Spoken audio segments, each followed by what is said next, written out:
Okay, so the first question that I'm going to answer is one that I probably get the most, and that's what kind of machine do I have? So I have two machines.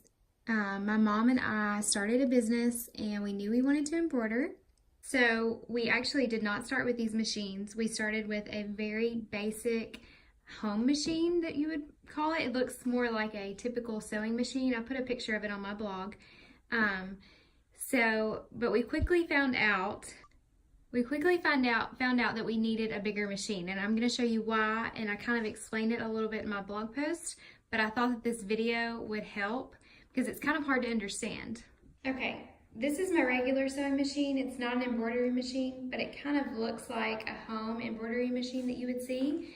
And in the blog post, I talk about how the underneath of the arm is not open. So underneath this part, so underneath this arm, where the needle would be, is not open. So if I were to stick a shirt on there, hooped, it's likely that it's gonna sew the front of the shirt to the back of the shirt because there's not enough space under here for all this to fit. And that was the problem that I found out that I was having with my home embroidery machine, because it's a lot like this. Okay, so back to this machine. This is a Brother Entrepreneur PR 650. It's got 6 needles and 6 places for your threads. This is pretty much the same exact machine, just PR 650E. Okay, so when I get ready to put a shirt on, it slides right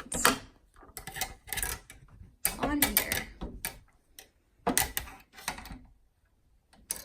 Now that it's on, you can see underneath here there's the arm and that there's plenty of room for my shirt so that when it sews here, it's not sewing the front to the back like on the other machine.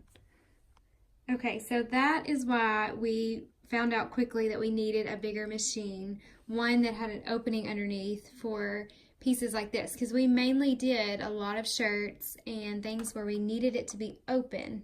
I was having to open the side seam of this, that way it wouldn't sew the front to the back, or I would turn the shirt inside out and try to maneuver it under there, and it was not worth my time.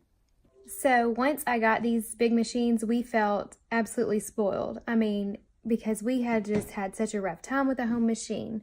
Now, I will say, if you're doing like blankets or bibs or things that it doesn't have to be open, then you could easily start out with a home machine. And even if you're not, if you're just not ready, if you're not sure that you're going to be able to do it, a home machine is fine to start out with. You can always trade it in on a bigger machine.